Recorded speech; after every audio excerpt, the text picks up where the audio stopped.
Job chapters 18 through 21. Then answered Bildad the Shuhite and said, How long will it be ere ye make an end of words? Mark, and afterwards we will speak. Wherefore are we counted as beasts and reputed vile in your sight? He teareth himself in his anger. Shall the earth be forsaken for thee? And shall the rock be removed out of his place? Yea, the light of the wicked shall be put out, and the spark of his fire shall not shine. The light shall be dark in his tabernacle, and his candle shall be put out with him. The steps of his strength shall be straitened, and his own counsel shall cast him down. For he is cast into a net by his own feet, and he walketh upon a snare. The jinn shall take him by the heel, and the robber shall prevail against him. The snare is laid for him in the ground, and a trap for him in the way. Terror shall make him afraid on every side, and shall drive him to his feet. His strength shall be hunger-bitten, and destruction shall be ready at his side. It shall devour the strength of his skin, even the firstborn of death shall devour his strength. His confidence shall be rooted out of his tabernacle, and it shall bring him to the king of terrors. It shall dwell in his tabernacle, because it is none of his. Brimstone shall be scattered upon his habitation. The roots shall be dried up beneath, and above shall his branch be cut off. His remembrance shall perish from the earth, and he shall have no name in the street. He shall be driven from light into darkness, and chased out of the world. He shall neither have son nor nephew among his people, nor any remaining in his dwellings. They that come after him shall be astonied at his day, as they that went before were affrighted. Surely such are the dwellings of the wicked, and this is the place of him that knoweth not God. Chapter 19. Then Job answered and said, How long will ye vex my soul and break me in pieces with words? These 10 times have ye reproached me. Ye are not ashamed that ye make yourselves strange to me. And be it indeed that I have erred, mine error remaineth with myself. If indeed ye will magnify yourselves against me, and plead against me my reproach, know now that God hath overthrown me, and hath compassed me with his net. Behold, I cry out of wrong, but I am not heard. I cry aloud, but there is no judgment. He hath fenced up my way, that I cannot pass, and he hath set darkness in my paths. He hath stripped me of my glory, and taken the crown from my head. He hath destroyed me on every side, and I am gone, and mine hope hath he removed like a tree. He hath also kindled his wrath against me, and he counteth me unto him as one of his enemies. His troops come together and raise up their way against me, and encamp round about my tabernacle. He hath put my brethren far from me, and mine acquaintance are verily estranged from me. My kinsfolk have failed, and my familiar friends have forgotten me. They that dwell in mine house, and my maids, count me for a stranger. I am an alien in their sight. I called my servant, and he gave me no answer. I entreated him with my mouth. My breath is strange to my wife, though I entreated for the children's sake of mine own body. Yea, young children despised me. I arose, and they spake against me. All my inward friends abhorred me, and they whom I loved are turned against me. My bone cleaveth to my skin and to my flesh, and I am escaped with the skin of my teeth. Have pity upon me, O ye my friends, for the hand of God hath touched me. Why do ye persecute me as God, and are not satisfied with my flesh? Oh, that my words were now written. Oh, that they were printed in a book, that they were graven with an iron pen and lead in the rock forever. For I know that my Redeemer liveth, and that he shall stand at the later day upon the earth, at the latter day. And though after my skin worms destroy my body, yet in my flesh shall I see God. Whom shall I see for myself? And my eyes shall behold, and not another, though my reins be consumed within me. But ye should say, why persecute we him, seeing the root of the matter is found in me? Be ye afraid of the sword, for wrath bringeth the punishments of the sword, that ye may know there is judgment. Chapter 20. Then answered Zophar the Naamathite, and said, therefore do my thoughts cause me to answer, and for this I make haste.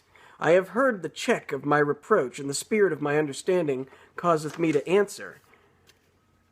Knowest thou not this of old, since man was placed upon the earth, that the triumphing of the wicked is short, and the joy of the hypocrite but for a moment? Though his excellency mount up to the heavens, and his head reach into the clouds, yet he shall perish forever like his own dung. They which have seen him shall say, where is he?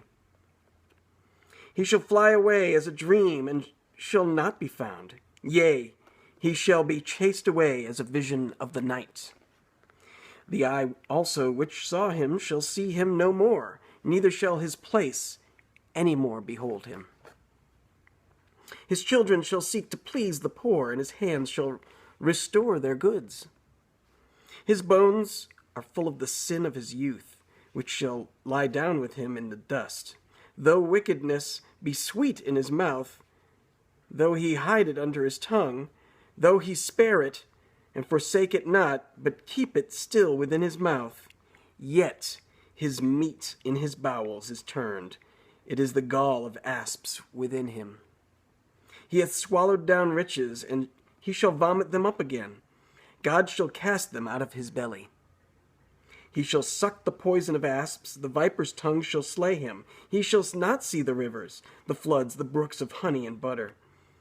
That which he labored for shall he restore, and shall not swallow it down. According to his substance shall the restitution be, and he shall not rejoice therein. Because he hath oppressed, and hath forsaken the poor, because he hath violently taken away an house which he builded not. Surely he shall not feel quietness in his belly. He shall not save of that which he desired. There shall none of his meat be left. Therefore shall no man look for his goods. In the fullness of his sufficiency he shall be in straits. Every hand of the wicked shall come upon him. When he is about to fill his belly, God shall cast the fury of his wrath upon him, and shall rain it upon him while he is eating. He shall flee from the iron weapon, and the bow of steel shall strike him through. It is drawn, and cometh out of the body, yea, the glittering sword cometh out of his gall. Terrors are upon him. All darkness shall be hid in his secret places. A fire not blown shall consume him. It shall go ill with him that is left in his tabernacle. The heaven shall reveal his iniquity, and the earth shall rise up against him. The increase of his house shall depart, and his goods shall flow away in the day of his wrath. This is the portion of a wicked man from God, and the heritage appointed unto him by God. Chapter 21. But Job answered and said, hear diligently my speech, and let this be your consolations. Suffer me that I may speak, and after I have spoken, mock on. As for me, it is my complaint to man, and if it were so, why should not my spirit be troubled? Mark me and be astonished, and lay your hand upon your mouth. Even when I remember, I am afraid, and trembling taketh hold on my flesh. Wherefore do the wicked live, become old, yea, are mighty in power? Their seed is established in their sight with them, and their offspring before their eyes. Their houses are safe from fear, neither is the rod of God upon them. Their bull gendereth, and faileth not. Their cow calveth, and casteth not her calf. They send forth their little ones like a flock, and their children dance. They take the timbrel and harp, and rejoice at the sound of the organ. They spend their days in wealth, and in a moment go down to the grave. Therefore they say unto God, Depart from us, for we desire not the knowledge of thy ways. What is the Almighty that we should serve him? And what profit should we have if we pray unto him? Lo, their good is not in their hand. The counsel of the wicked is far from me. How oft is the candle of the wicked put out, and how oft cometh their destruction upon them? God distributeth sorrows in his anger. They are as stubble before the wind, and as chaff that the storm carrieth away. God layeth up his iniquity for his children. He rewardeth him, and he shall know it. His eyes shall see his destruction, and he shall drink of the wrath of the Almighty. For what pleasure hath he in his house after him, when the number of his months is cut off in the midst? Shall any teach God knowledge, seeing he judgeth those that are high? One dieth in his full strength, being wholly at ease and quiet. His breasts are full of milk, and his bones are moistened with marrow. And another dieth in the bitterness of his soul, and never eateth with pleasure. They shall lie down alike in the dust, and the worms shall cover them. Behold, I know your thoughts, and the devices which ye wrongfully imagine against me. For ye say, Where is the house of the prince? And where are the dwelling places of the wicked? Have ye not asked them that go by the way? And do ye not know their tokens? That the wicked is reserved to the day of destruction? They shall be brought forth to the day of wrath. Who shall declare his way to his face? And who shall repay him what he hath done? Yet shall he be brought to the grave, and shall remain in the tomb. The clods of the valley shall be sweet unto him, and every man shall draw after him, as there are innumerable before him. How then comfort ye me in vain, seeing in your answers there remaineth falsehood?